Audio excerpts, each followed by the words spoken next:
This, this House is in session. The session is resumed. Prior to the suspension on Friday the 25th of February 2022, this House was in standing Finance Committee. We revert to such.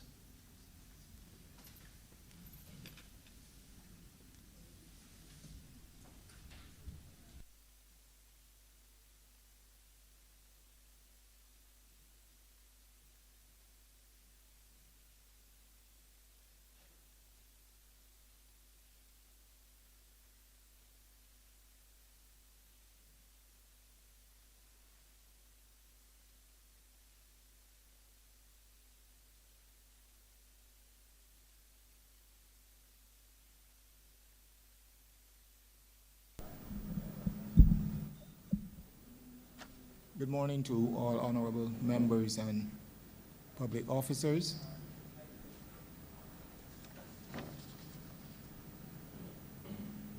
When the suspension was taken, we were under head 81. We're discussing head 81, Ministry of Transport, Works and Water Resources. To that we shall revert. Honorable member for Christchurch East. Thank you, Mr. Chair. When we broke, I was on question number 2 of 3, and I indicated I was going to continue this week. A lot of people don't understand how the Ministry of Public Works is financed and how it does its projects and its road work. So some people sometimes see the highway being repaired and wonder why is the highway being repaired and not the road in their district. And it's for those looking on from outside, and sometimes for some of us as well, it's pretty much a convoluted process as to who is financing what and what funds can be used for what. If someone can explain for the benefit of those listening and clear up this confusion as to how our roads finance, how do you use the facilities and the rules that relate to what funds you can use for what, from what facility, it might take the Barbadian public a long way to understanding the priority of roads being fixed and how some roads that appear to be in better condition than others are fixed when others take a longer time. So can somebody please explain that? Good morning, Chairman, and good morning, colleagues. Again, we have the full team from the Ministry of Transport, Works and Water Resources. Just to say in the opening, Mr. Minister, that I agree with you that there needs to be some clarity as to how roads are prioritized. I think that it is fair to say that we have not seen the level of road construction and reconstruction done over the course of the previous decade, and therefore there are a lot of roads that needed to be prioritized within the last few years.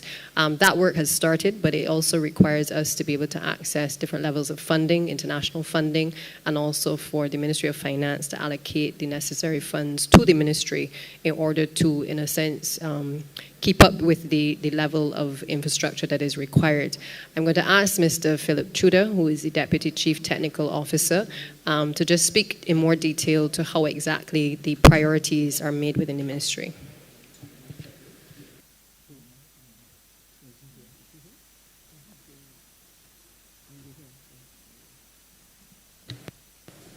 Good morning, Deputy Prime Minister, colleagues. In terms of the priority, we normally deal with the first priority is the highways. Those are the roads that take on the majority of traffic. And then we come to the secondary roads and then the tertiary roads like the tenantry roads and those kinds of roads. We try to fix the worst roads first. The problem is that most of the roads in Barbados are bad. In 2017, there was a IRAP project in which 30% of the roads were considered to be good to fair condition, while the remaining 70% of the roads were in poor to very poor condition. So we have been trying to play catch up over the years. However, within the last year or two, we have had a substantial input of funding. For example, during this current financial year, we spent $16.3 million on the repairs of roads throughout the island. Of that 16.3, 52 community roads were done, which represents 39%, 52 community roads out of 135 community roads were done. The community roads were roads submitted by the 30 representatives, and most those community roads are roads in the residential and tenant roads that were completed. So that's $16.3 million that was spent on those roads. Right? We also had the CAF program, of which 11 out of 62 roads were done.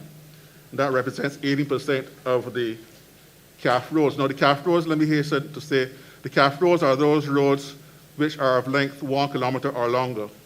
So anytime you go over 1 kilometer, those roads were the roads that were placed in the CAF program. You would notice that over the year, we did roads, as I said, the community districts. We started out in the south, and we were moving towards the north. So you would have seen roads, residential roads, being done in Christchurch, St. Philip, parts of St. Michael, St. James, and we were heading north with that program. So just wanted to say that although we have not reached, for example, certain areas of St. Thomas, we did some roads in St. George, but we have not completed everything. We've only done, like I said, 39% of the roads so far. But hopefully within another year or so, we would more or less we would have constructed the majority of those community roads that are in poor to very poor condition. I don't know if that answers your question. Kind of. I was hoping for a little bit more depth in terms of the allocation of funds so that people understand what the depot is responsible for, what kind of roads or what kind of repairs the depot is responsible for, and just an explanation basically that if you have a facility like the CAF roads, that if you have roads approved under a certain program, that you can't then just substitute any other road within that program. I think people don't understand why it is that we can't take the money from, instead of doing a highway, right, do 10 community roads instead. That's what I was getting at. The votes are constructed. You have a vote for tenant roads. You have a vote for residential roads. Tenant roads votes is usually around $1 million. Residential roads is around the same $1 million. Right? Highway construction and maintenance is generally the most, we get the most money for that. Those are the roads that we... Can you speak into the microphone, please? Sorry. Right. We have various votes in which funds are allocated. For example, we have the tenant road vote.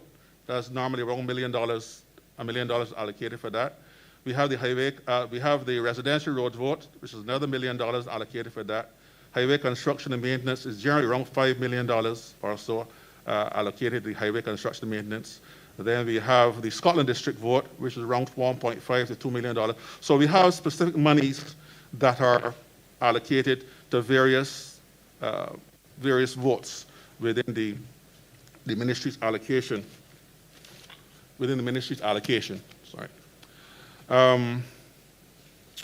If we want to do more tenant roads, sometimes we have to vary money from one vote to put it into the next vote in order for us to do those roads.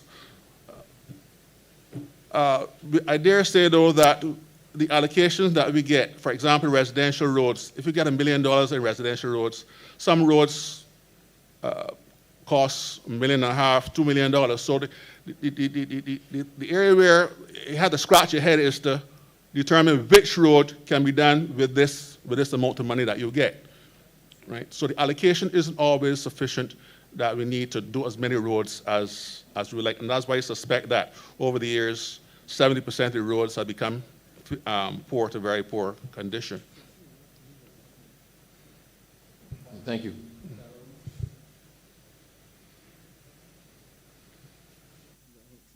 Thank you, Honourable Member for St. Thomas. Thank you very much, Mr. Mr. Chairman. Blessed good morning to everyone. I wished at the outset to express my gratitude to the staff at the depot at Bagatelle over the years for literally pulling their hair out of their heads to ensure that the roads in St. Thomas are upgraded to an extent and that there's an element of safety. And I also want to add my gratitude, or words of gratitude, to those gentlemen and ladies who are working in the special project to help to upgrade the highway. We in Barbados are extremely aware as to what takes place in rural Barbados in particular, but with this time I'm referring to St. Thomas. I have had rain, I've seen the rainfall in St. Thomas since Thursday morning, and it's still falling. So we know the degradation of the roads, particularly now that plantations had gone ahead, and rather than have the gutters at the sides of the road to take away the water, the drainage, for the drainage purposes, they all filled up the land to the highway where they could get in the various pieces of equipment during the crop season at that time over the years. And so all that water is now running on the road and doing severe damage to the roadside. I want to find out what can be done for the people of St. Thomas, and I'm not a person who focuses on myself at all, but there's so much dissatisfaction, so much criticism, cursing, insulting. I've never carried insults like these yet in my young age. And I really am very concerned that the roads in St. Thomas have been neglected for so long under an administration from 2008. When I spoke to the Honourable Minister then, who was the member for Christchurch South, and the men were on the road with everything to pave that road running from Edge Hill through by BRC up through Shop Hill. The equipment was there, everything was there, and the minister called to say, don't touch that road for Shido, because she had 14 years to do it. Can you imagine that we reduce politics to the destruction of people in this country? I do not believe in that kind of damage when it comes to politicians trying to cite how to destroy people in a community because they remain faithful to a Barbados Labour Party. I am sure that it is happening in the entire north of Barbados. We have problems with water on a long period of time. We have problems with the roads. We have problems with transportation. And somehow we seem to be the outside children. Well, I am happy that this government has sought to make some injections in helping us in rural Barbados, particularly in the northern part, to be able to have water more accessible, to be able to upgrade roads. But I'm focusing particularly on St. Thomas because I'm the voice for the people after 20 years.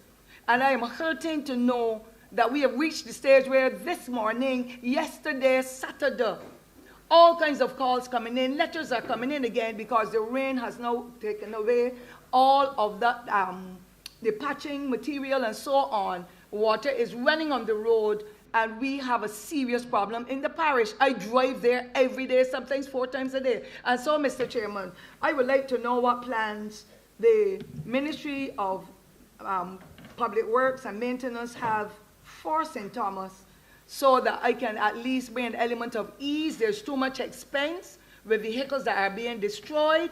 You can get to nowhere in the parish. That is one of the parishes that has about 8 to 10 places of interest where persons come on a daily basis. Welchmont Gully, Harrison's Cave, the Highland Outdoor Tours, Mount Hillaby. There's no road at all that can take people there with an element of safety, and the poor people are all marooned in there when there is heavy rain. I would like to know what plans the ministry has to be able to mitigate some of the challenges that we are facing in northern Barbados, but particularly now in St. Thomas, that for me is the worst set of roads you could ever want in the parish. The MTW depot members are trying, but they cannot do it all. And therefore, I would like to hear, sir, what is happening for us that are taxpayers like anybody else in this country. I thank you, sir. Mr. Chair, through you to the Honourable Member for St. Thomas, let me just say that I have listened to her year after year make the cry on behalf of the people of St. Thomas in relation to these roads. And just this morning, I reminded the team that the Honourable Member was more than likely going to raise the issue again. On this occasion, I can say to the Honourable Member, she and I have spoken in relation to doing a visit to the area to see the true extent of the roads. But I think it goes without saying, even without a visit, that the representations that have been made over the years are a cause for concern. Let me just indicate to her and to the residents of St. Thomas that in this upcoming financial year, the following roads are due to be done under the CAF program and will be given the necessary priority. And this is the road from Shop Hill to Content, the area from Cane Garden to Bridgefield, the Canewood to Prout Junction, and Hangman Hill in St. Thomas as well. Now, I want to make the point that just, and as was stated earlier, in terms of the cost of these roads, it is quite significant. It's over $1 million in most cases. In some, it is 1.3. 1.5, and therefore it paints a picture of obviously the condition of the road given the level of expenditure that will now have to be laid out on the roads. The truth of the matter is that as the heavy rains come, St. Thomas, like a number of the other parishes in the countryside, are impacted even with all the best intentions from the depots. And so I think we will have to make these areas a priority given the fact that we expect, obviously, especially with climate change, that we're going to obviously see heavier rainfall over the course of the next few years.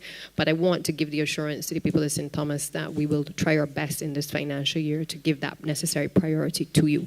I'm going to ask Mr. Chuda to perhaps give some background on the roads in St. Thomas generally, since he's been obviously working on the projects there for a much longer period. Mr. Chuda? Yes, Deputy Prime Minister.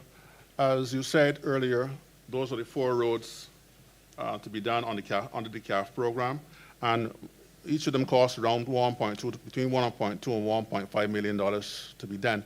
And that is one of the reasons why we have not been able to tackle those roads any sooner than now, when we're expecting to get funds from under the CAF program. In addition to the works that are planned on those 4 roads, we plan to improve the drainage because you would appreciate with climate change, a lot of the drains are too small to accommodate the kinds of rainfall that we are seeing these days. So we are doing not only the paving and reconstruction of the roads where necessary in those areas, but also improving the drainage, as well as in some areas providing additional footpath for the students that have to traverse those roads. As I said before, the money was never there before to tackle the roads as we would have liked.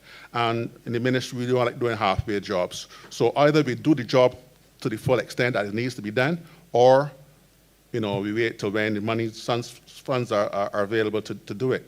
In terms of the background, I've been there for 35 years, and I've never really seen this kind of money being spent as we are seeing now. I'm grateful for that, because as I said before, it has been here scratching money that we've been getting, and you don't know where to start, which road to start on, and things like that. So we're happy now that funds are finally being accessible to do the major repairs that are needed throughout the island.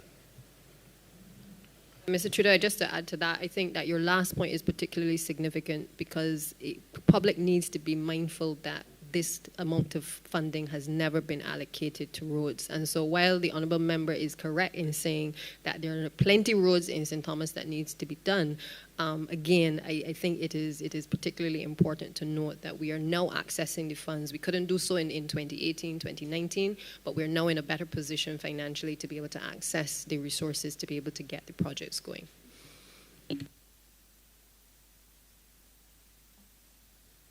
Thank you, Madam Prime Minister and Deputy Chief. I will accept your assurances, and I look forward to that kind of assistance for those residents. My second query is to do with road signage. I do not understand how the Ministry of Public Works, I call it still, is organized, because I get the impression that very little or nothing is being done about road signage. So we have bus stops that have been uprooted, signs have fallen down from communities. We cannot say we are a people who are planning to develop our tourism product or to be able to make sure that locals in particular get the understanding as to how things are working. And so I would like to find out what plans there are for road signage.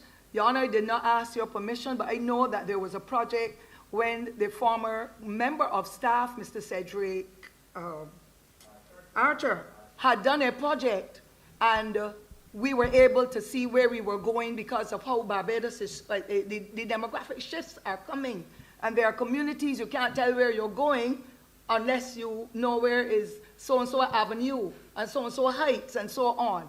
I am seeing a lot of challenges where that is concerned. I would really like to find out what plans there are, not only in rural Barbados, but across the length and breadth of Barbados, where we have the challenges and those signs that were put up to show where places like Harrison's Cave and Welchman Hall Gully and strictly St. Thomas today, sir, forgive me, and so on. Those signs and so have those big signs have now all fallen apart.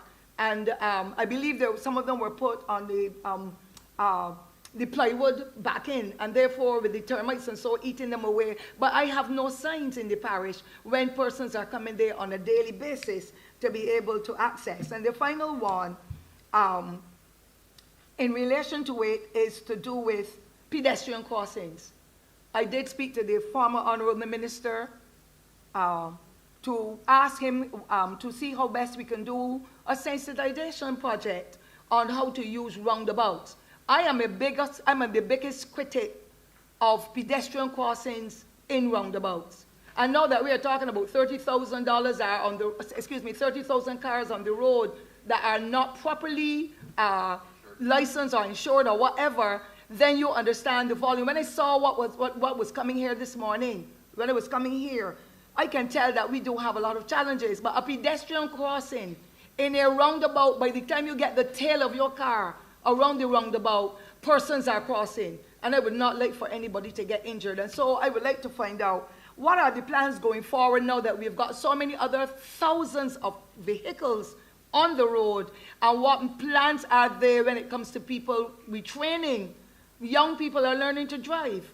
What are we doing to be able to sensitize the public? How are we using the public forum that we have with the television and the social media and so to let people know these are what you do on the road? I thank that gentleman who comes on the program every morning, to Jordan, Mr. Jordan, to remind Barbadians that they're not on racetracks. We're having too many accidents. People are badly injured, and I believe that we need to get to road signage, even if we have to put it in the air, as we see it internationally, because we are international now. I would just like to find out that one, sir, if you will allow the officers, the distinguished officers, to give me some answers on that particular query.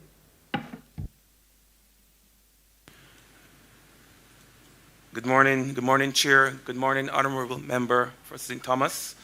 I just want to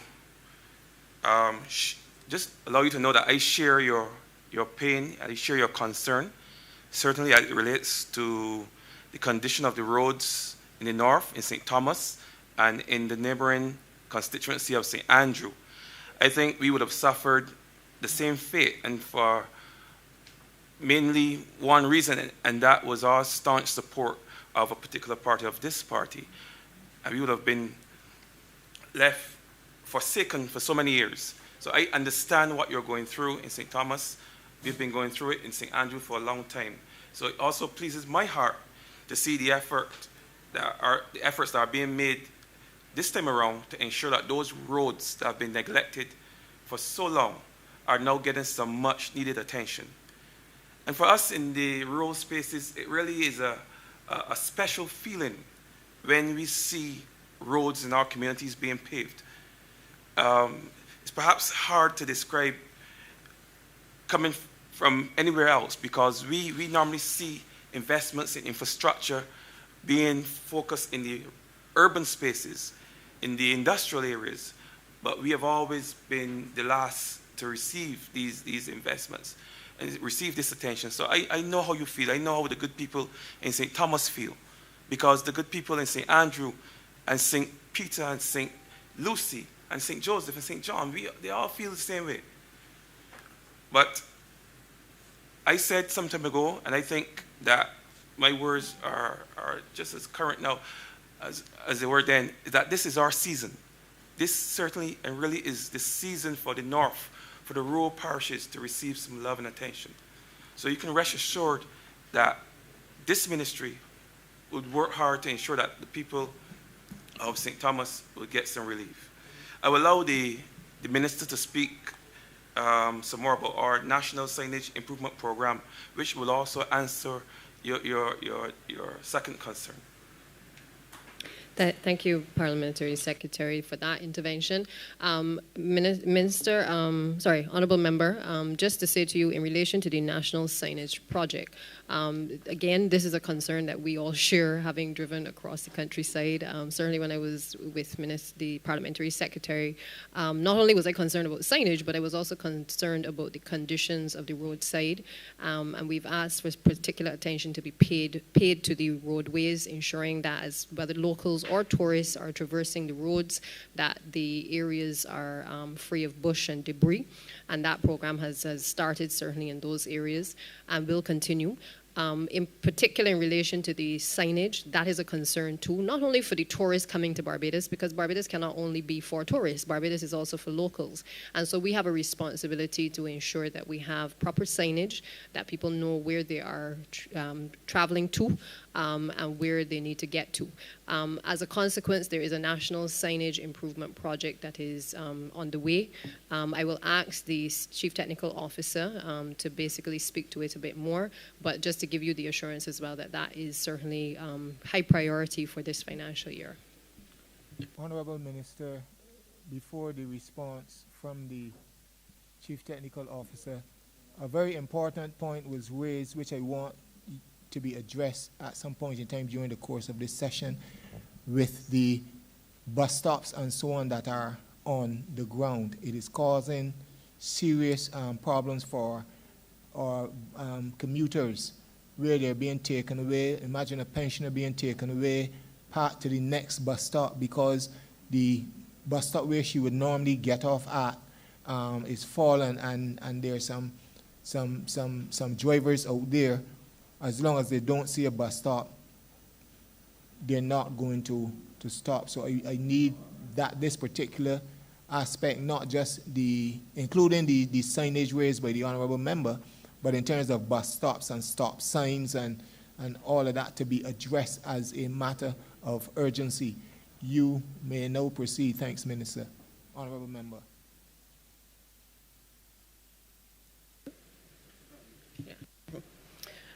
Cheryl Ben Ennis, Chief Technical Officer, Ministry of Transport Works and Water Resources. First off, since you referred to the project when we first started a signage project under the past CTO, Mr. Cedric Archer, that was completed quite well, that first phase of it was completed quite successfully, and we had hoped that we were going to be able to continue that. That was done in partnership with the private sector as well. And we are, shall we say, we're restarting that project. I want to start a little bit first, and let me deal with the bus stops and the other signs that you see that might be lying on the ground or hanging off the poles. We have 13 depots all over Barbados, and their responsibility, the officers there, the technicians, they know their area of responsibility that's attached to each depot. And they move around, and when they notice that there's a bus stop down or a sign broken or whatever the case may be, they record it, and then it is sent to our road signage team, let's call it that. We used to have about 3-4 teams, but again, the retrenchment and the lack of financial resources means that we're only down to 1 team now. That 1 team is based at the Richmond Depot, and all those reports go into the Richmond Depot. But with 1 team, you could therefore imagine the amount of requests that they get for signs to both manufacture and erect those signs and replace signs. So we are still working on it. We've never stopped working on doing our signage project and repairing signs and such things like that. But obviously, we're moving a lot slower now because we only have 1 team. We also, when resources allow, we purchase materials overseas. The signs that are largely made in the depot at Richmond are wooden and hand-painted, but we also do aluminum signs, metal signs, which are far more durable, and we can also make those reflective because we purchase the reflective material. That is our desired standard of sign, but again, as I said, resources limited, so we do a mixture. So the signs that are bus stops and that sort of thing, if you call it into the depot that's closest to where that bus stop is or whatever sign it is, that depot relays it to the Richmond depot, which is the center of our manufacturing and replacement of those signs. And in the order in which the request has come in, then they deal with it and we re-erect, change, replace, or what have you. I want to share as well that there is a variety of signs that the ministry is responsible for. We talked about bus stops, but there are other regulatory signs. You mentioned some of them, the stop signs, give way signs. We also have the road name signs. We have, excuse me, we have the direction signs. These are the large green and white or black and white signs that you'll see at intersections that actually direct you where you're going. We have confirmation signs. These are the little 3-by-1 foot signs that you will see when you get to Fitz Village, for instance, that confirm that you have reached the area that you've been looking for. And of course, we do the roundabout signs, the name signs that go into the roundabouts, the chevron boards that detect when there's a sharp curve in the road. All of those are signs that our ministry is responsible for. The signs at the pedestrian crossings that you spoke about. The team also does the road markings. This is actually put in, and that is a part of signs on the ground.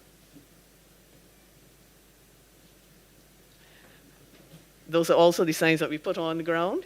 And we do that either manually using locally manufactured road marking paint, and we also have one thermoplastic team that is a specially manufactured outside of Barbados, of course, material that lasts longer, and we tend to put that on our major highways, the ABC highway and stuff like that.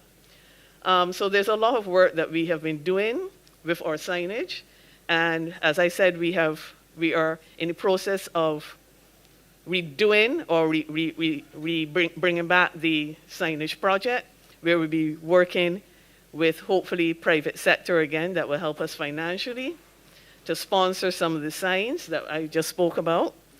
And that's how we hope to eventually sign Barbados the way it should be signed. So that project is coming back, and we hope that we'll make inroads in this as the resources allow. Oh, I want to mention, because I think there was something specifically about marking pedestrian crossings close to roundabouts. This comes up often. The reality is this. If you're a pedestrian, and we all have to be pedestrians when we get out of our car, we become pedestrians. We're not all motorists. If we're lucky enough to have the use of our legs, then we are a pedestrian. And if you're going to be walking, you would come to the corner, and that's where you want to cross. You tend to want to cross at the closest point that's going to minimize your distance that you're walking. The roundabout is an intersection.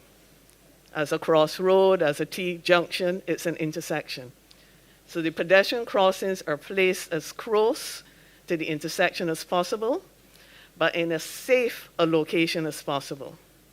And I know motorists talk about the fact that, they get to a roundabout and a crossing is in front of them, and then just as they're leaving the roundabout, there's another crossing. That's because there are people that are crossing at that intersection. It's an intersection, and you're supposed to approach the intersection at a reasonable speed and not race through it. You wouldn't race through a 4-crossroad junction. You certainly shouldn't. So why do you think you need to race through the roundabout? It is an intersection. So the point that we mark the pedestrian crossing is actually the slowest, it's the point at which the vehicle tends to be moving the slowest. We have been fortunate in Barbados, and Barbados is not the only country in the world that uses roundabouts. They're all over London, for instance. I think they're the experts in roundabouts. And yes, they're marked in pretty much the same location as they're marked in Barbados, right? We did not invent it, but that's what the technical information and the studies have proven, that marking them at that location is the safest place to mark them. What all motorists and all road users need to do is to remember they're not the only ones on the road. They don't own the space on the road, and they have to learn to be vigilant and watch out for those who are more vulnerable, and that includes pedestrians, cyclists, motorists, right? So that is the responsibility as a road user. And on the other hand, pedestrians shouldn't just get to a crossing and run across, not waiting to make sure that the motorist has seen them first before they step out. So we have a responsibility when we're moving about on the roads, all of us as road users. I think I might have covered everything between the two queries on CTO, thing. you would have covered everything, and you were given an extended period of time to Thank you so much. respond. So we will now have to. You asked and I delivered.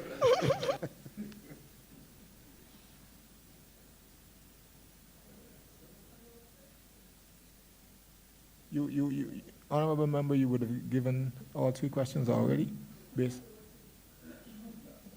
You asked about the signage and then the use of the roundabouts. Yeah, you may go. Proceed. Yes. Thank you, sir. My final question is associated with the PSVs. And I want to know what plan there is properly in informing the public. It is only a matter of time before we lose more people lose their lives, or they get serious injury with what I'm experiencing now. And while I commend those who have been conforming with the law, I have a tremendous difficulty where I knew that in the past there were officers from the Ministry of Public Works wearing those creamish uniforms, and they helped to stabilize what has been happening, but I have not been seeing them anymore. I understand there are only 2 now on staff, but 2 cannot carry the challenges that we are facing with the high element of disrespect and disorderly behavior that we witness every minute of the day with the PSVs. Not so much the yellow buses, although they too now have something that you call dragging, where it took me almost 45 minutes to get from Old Town down to Black Rock. And if that is only the one time I was there, I've not traveled back there then really because of the nonsense.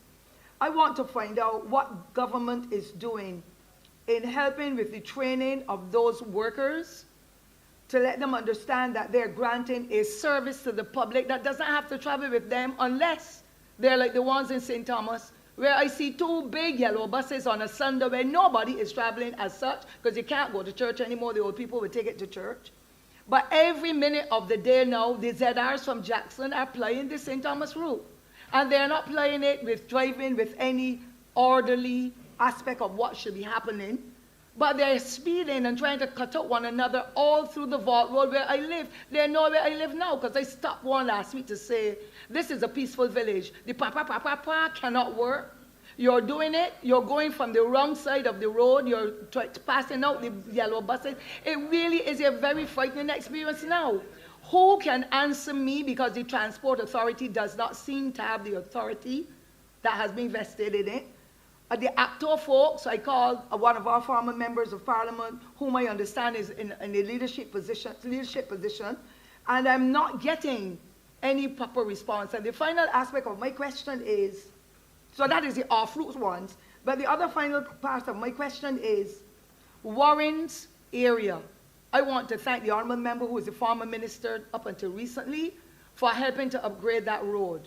But there has to be some kind of order there outside of the polyclinic at the Eunice Gibson, where people are walking with canes, they're in wheelchairs and so on to cross the road. Not everybody has transportation.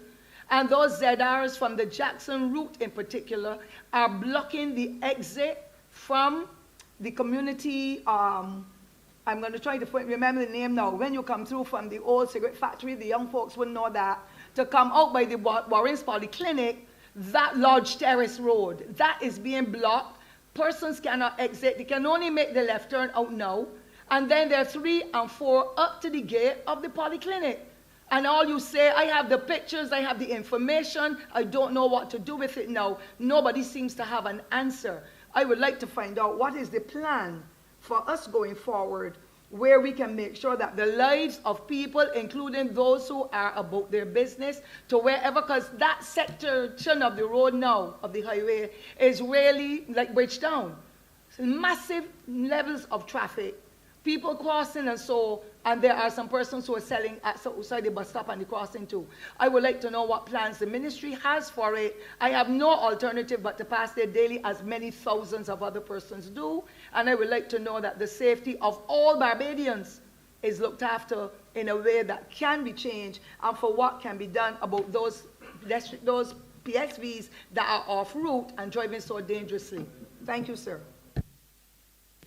Through you, Chair. Thank you, Member of Parliament. Let me just say that we did address this on Friday. I think Ms. Rufolder would have spoken extensively to what some of the challenges are, but also some of the solutions that we are in the process of undertaking in relation to PSVs. There are some regulations that would have been approved by Cabinet, I believe, about a year ago.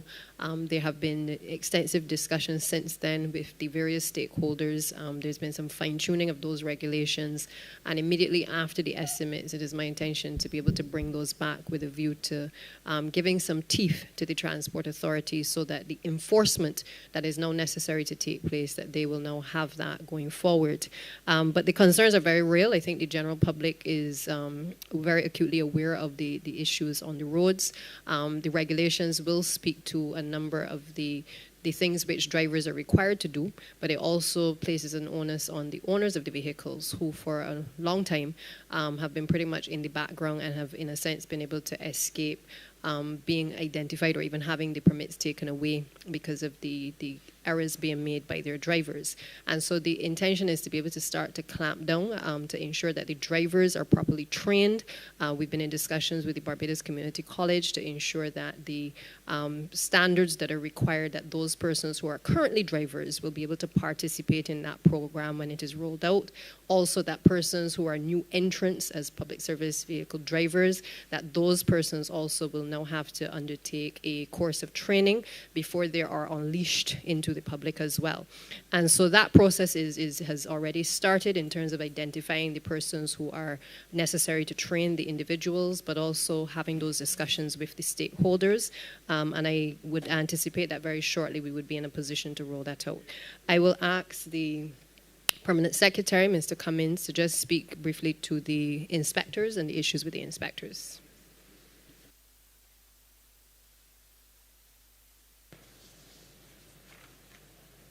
Thank you, Deputy Prime Minister, and thank you, Honourable Member, for your question. You are correct. There has been a significant reduction in the number of transport inspectors. Certainly in the last 4 years since I was there, we've had 3 transport inspectors retiring. Fortunately, only, was it last week? Week before, I saw the circular came out from the People Resourcing and Compliance Department asking for soliciting applications from persons who are interested in becoming a transport inspector. So hopefully we will have that complement bump back up to the 5 very shortly. But even with the 5 in place, and I want to focus on the Warrens area of which you spoke, because you're 100% correct. I've been observing that intersection. I've asked the Chief Licensing Officer to send an inspector there. When the inspector is there, there is improvement, but as soon as the inspector moves, we go back to the chaos. You have vending there, you have coconut vending, you have regular vending, you have, as you said, the double parking, triple parking. Sometimes you have the linear parking, and along with all the traffic flows, persons going into the polyclinic, persons going into the other medical building, which is I think that's the Diabetic Association. You have the Red Cross in there. So it is a junction that needs proper order. But we are moving to have the post of transport inspector fill, and hopefully sometime during the new financial year, you will see them back on the road doing the job that they're supposed to be doing. Thanks for raising it.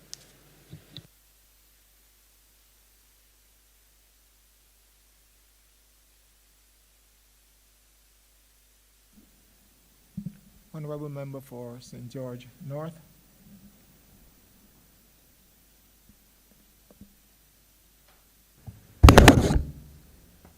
Thank you, Chair, for the opportunity, and good morning to everybody.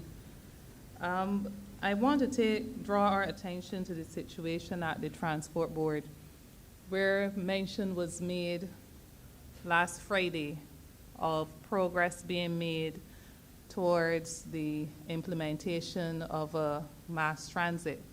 And we were hearing that progress is in an advanced stage. I'm wondering if we can get some clarification or expansion on that particular point. The second question that I would wish to raise relates to the Barbados Water Authority. When the government came to power, this particular government in 2018, there had to be a massive undertaking to get rid of sewage on the South Coast. And at the time, it caused for massive investment. And the public is still paying for that with the imposition of a tax and so on. And we can actually see how the money is being spent. There would be some concern that we have to avert a situation where we have to revert to massive spending to correct a problem. Instead, we should be turning our attention to maintaining or being proactive so that we can avoid problems occurring. And part of the problem or part of the situation at the time was that the Water Authority did not have the requisite equipment in place to undertake a lot of the work. Renting the equipment, particularly to address the concerns of sewage, is a very expensive undertaking.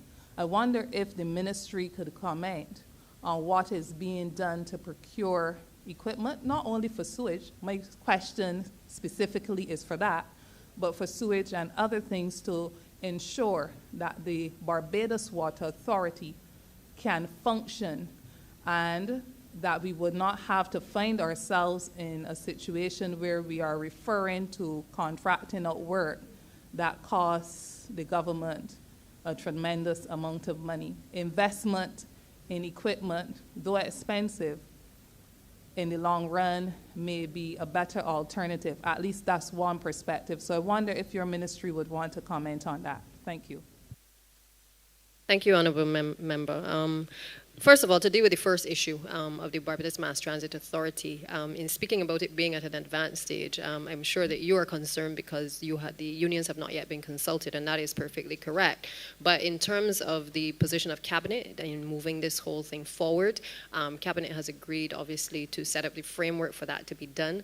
We have engaged the services of a transport consultant to be able to advise the ministry and indeed the minister in relation to how that is to be rolled out, and obviously then to engage in discussions thereafter with the relevant stakeholders. So from our end, the initial discussions with internal ministry have already started over the course of the last few weeks, and at the appropriate time we will then start the engagement with the wider stakeholders to be able to look at the framework for how the Barbados Mass Transit Authority is intended to be rolled out. In relation to your second question, I'm going to ask Mr. Halliday from the Barbados Water Authority, the General Manager, to just speak to the issue of the South Coast Sewage Project.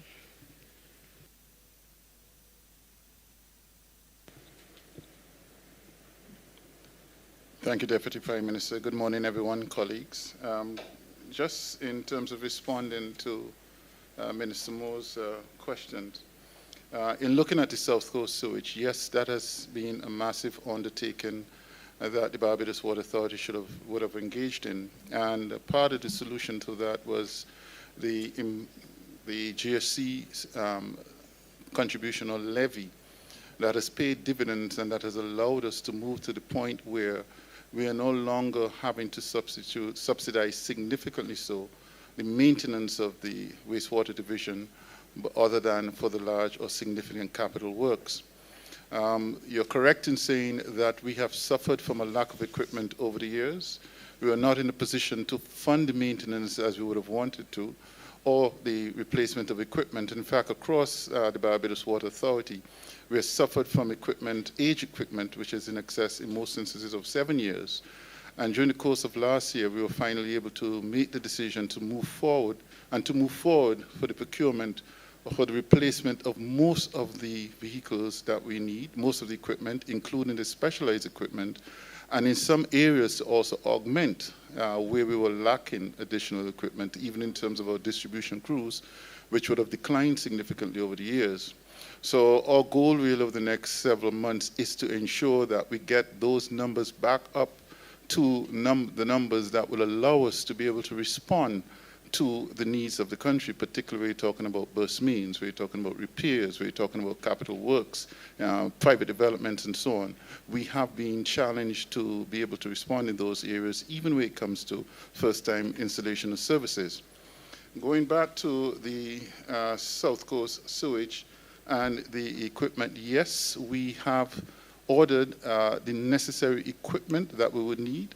Unfortunately, these processes take a lot of time. We are aware of the global issues. In some instances, we are waiting for as much as 9 months to be able to get some of that equipment. But that equipment has been ordered substantially so. Even when you're talking about camera equipment, we've had challenges back and forth where that equipment has not necessarily been as readily accessible as it should be. We have, in the interim, had to engage private contractors to do some of the work. The BWA was simply not in a position to do all of the work because we don't have all of the equipment. So the blunt question, or the short answer rather to your question is that yes, we have had to engage private contractors. Yes, we've had to hire equipment. Yes, we've had to do such like to make sure that we can maintain some order of semblance to be able to respond and to deal with the needs of the Barbados Water Authority on an ongoing basis. As we move forward, we anticipate that with the purchase of equipment, that need would be less. The challenge that we're seeing, however, is that BWA is engaged significantly so on quite a number of projects. We're talking about all of the projects that are related to works. We're talking about all of the significant upgrade of facilities. We're talking about water augmentation, whether it's in the east, whether it's in the north, or whatever the case may be. We're talking about refurbishment of all of our reservoirs, in some instances replacing or augmenting from the point of view of redundancy. And if it is that we are going to be dealing with all of these projects, most of which are running concurrently or will overlap, we still anticipate that we'll both need to outsource some areas or some projects or assistance for some projects, and that realistically we will not have all of the equipment to tackle all of the projects at the same time. So I'm hoping that that answers your question and gives some sense of perspective to what's currently happening at the BWA. Thank you. Thanks for your answer, but only to a certain extent, because I'm not clear whether you have answered that in the pieces of equipment being procured, specifically the equipment to address the South Coast issue has been ordered. But the other thing that I would say is that since 2018, there has been a commitment to procure equipment that you are now saying has taken up to 9 months. So it would suggest that efforts were not undertaken in the interest of expediency to order the equipment on time.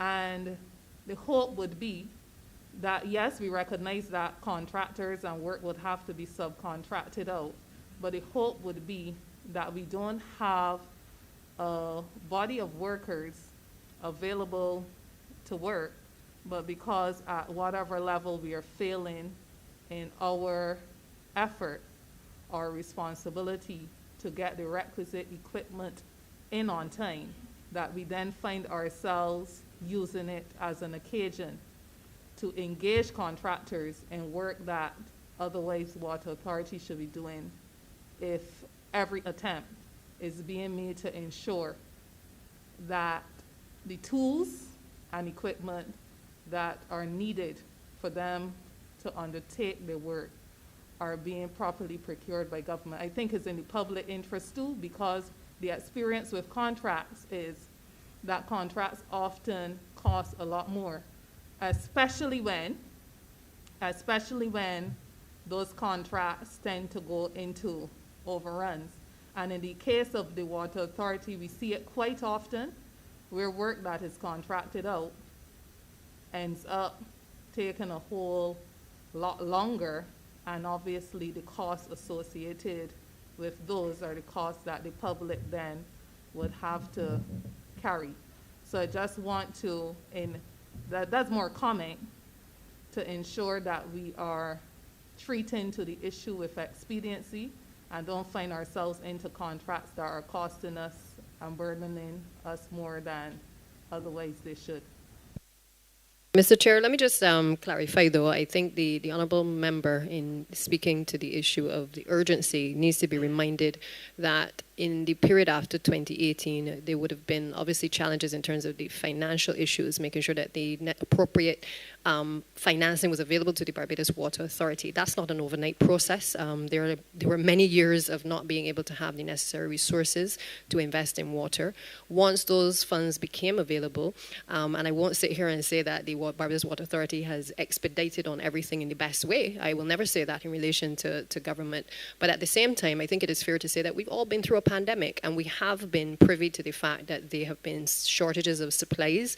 There have been issues in terms of shipments of things coming into the island. And with all the best efforts at times, the time frames for the delivery of a number of the items coming in has had to be very protracted. As a consequence, it has impacted obviously the ability of the Barbados Water Authority to fulfill its obligations to the public and indeed to the unions in relation to this issue. That being said, I do agree that we have a responsibility as government to make sure that we have the necessary oversight over these projects, to make sure that they are expedited as quickly as they possibly can once the playing field is level and once all of the factors line up, to be able to allow us to do so. But we cannot, on the other hand, stop people from getting water to their taps. We have to basically make sure that if there are other persons out there who have equipment or contractors who are able to provide the services, that our first priority has to be to get running water to people. It has to be to replace the mains, to make sure that people can have, instead of brown and brackish water coming through their taps, or no water at all. It cannot be a discussion on whether we've outsourced the work, but rather how do we get the work expedited in as quick a manner as possible. And lastly, the fact that we have so many projects, as the General Manager has indicated earlier, I think must say to the country that the Barbados Water Authority was not built, in a sense, to do these number of projects, and therefore there is going to have to be training of staff, retraining and retooling of staff, even when the equipment comes, and that's not going to be an overnight process either. So there has to be a relationship with the unions and certainly the workers that appreciates the time that we are in at this point in time, appreciates that there are different interests, but I hope that we can find a medium where we put the people of Barbados first, who in many cases are not getting running water to their taps at this point in time. Chair, just wish to thank the honourable member for a political response, but hoping too that recognition will be given to the fact that the honourable member, this one, is speaking on behalf of St. George North and the wider Barbados public, and not simply the unions of Barbados. And also that our interests, even wearing a union hat, converge in terms of getting water to the public. I certainly spend enough time in St. John to know what it means not to have running water and the urgency of that. And hopefully we will address the issues. I also want us to be mindful that a pandemic started at the end of 2019. and the pandemic cannot be the source and the cause of all the challenges that we are facing. Thank you. Honourable Member for St. James Central. Mr. Chairman, I raised to move that you now report progress to His Honour the Speaker and ask for leave to sit again. Question is that I do now report progress to His Honour the Speaker and ask for leave to sit again. Honourable members in favour, please say aye. All honourable members against, please say nay. Methinks the ayes have it.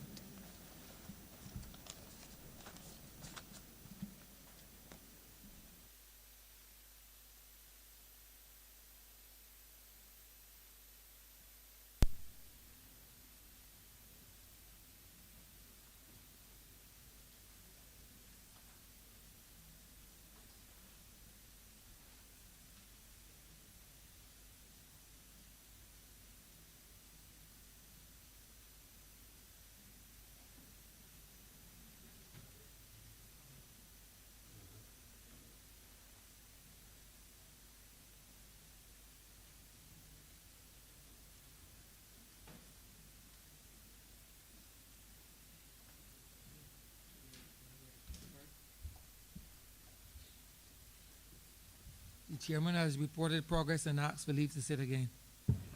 Mr. Speaker, I move that the House be suspended for a period of 30 minutes. The question is that this honourable chairman be suspended for 30 minutes. All those honourable members in favour, please say aye. Those against, please say no. We think the ayes have it. This honourable chairman stands suspended for 30 minutes.